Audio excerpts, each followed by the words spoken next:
It's Friday, but we have exam, so uniform. Friday రోజు uniform వేసుకోవాలంటే అది మామూలు బాధ కాదు, బట్ తప్పదు, ఎగ్జామ్ ఉంది కాబట్టి. And it's not a get ready with me.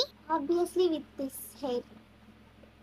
Hair ఎలా ఉన్నా కాలేజ్కి పోవడం తప్పదు, ఎగ్జామ్ రాయడం తప్పదు.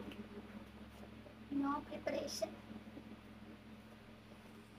And it's a special day because today is my friend's birthday. I have a big problem that I have so much of baby hair.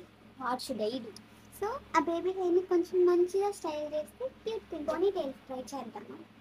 నా వద్దులే, last time జరిగిందే పెద్ద హిట్, ఈసారి ఇంకా దారుణం ఉంటుంది. వద్దు, నో పోనీ టైల్. సో సింపుల్ గా అయితే ఇదే నా హెయిర్ స్టైల్. సో అయితే ఇంకా కాలేజ్కి వెళ్ళి ఎగ్జామ్ రాయాలి. Few moments later. ఈ పిల్లదే బర్త్డే, ఐస్ క్రీమ్ తీసి ఇచ్చిందా? Chocolate only ice cream. College మొత్తం పనులు మానుకొని తిరగడం ఒక ఆర్ట్ అయితే మేము అందులో ఆర్టిస్ట్. ఎగ్జామ్ పోస్ట్ పైన అయిందా లేదా అంతే. మండే రోజు ఎగ్జామ్ ఉంది, దాని గురించి మండలి ముచ్చట్లు పెట్టినారు, శుద్ధపూలు చేస్తున్నారే అక్కడ కదా. ఐస్ క్రీమ్ కావాలా? నువ్వు దగ్గర కూర్చోండి, ఫిల్టర్ పోద్ది. ఐస్ క్రీమ్ కావాలా? Do you want ice cream?